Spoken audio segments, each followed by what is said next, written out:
Hey gang, today I want to talk about an old school bodybuilder. It's still around. He's was born in 48, so that would make him 75. He's still on Facebook, though he doesn't post a lot on there these days. Um, but he was 1974 Mr. America, 1975 Mr. Universe. Competed in the 79 Olympia, but actually came in dead last in his weight class. And then in the 80s, he competed in a couple Olympias and came in more in the middle of the pack. In 89 was his last competition. It was Mr. International, in which he didn't place really well, but then after that, he retired his bodybuilding career. But he was very well known. He was 5'8", weighed about 212 on stage, ripped. Had a great physique, very well balanced, but was especially known for his calves and his biceps and forearms, which were very outstanding.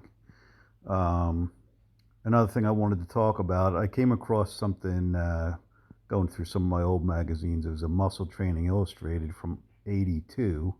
Had a picture of Bob and his wife and young daughter at the time, talking about how he almost lost it because the Almighty got a hold of him a few years ago. Well, a few years ago was like 7 years ago because that happened in '75. In '75, he was, of course, like I said, had been Mr. America and Mr. Universe at that point, so you'd think he's on top of the world, got everything going for him, everything's great.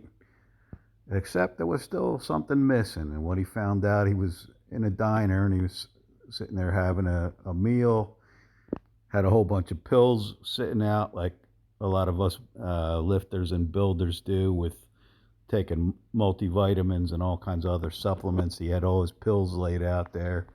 And a couple older ladies came up to him and asked him what he was doing, and he was kind to them and said what he was doing. And they said, "Well, there's one pill you're missing." He said, "What's that?" And he said, "The gospel pill."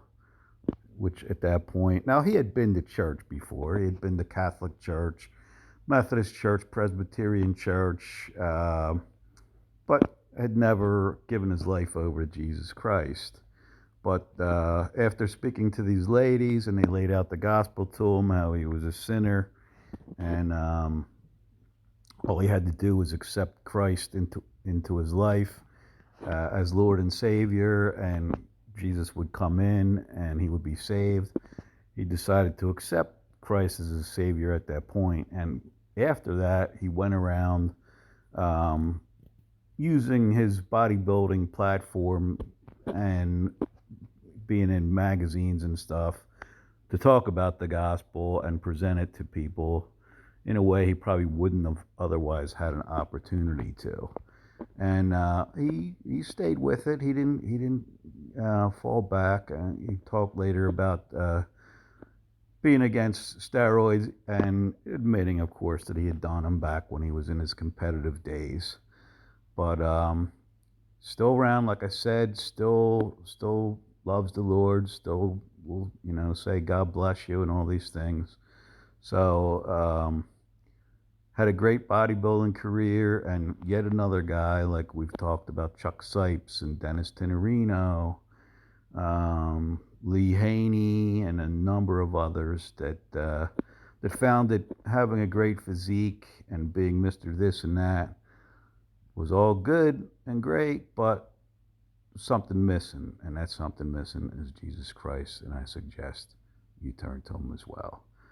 Thanks for watching. Thanks for listening. Please stay tuned for more.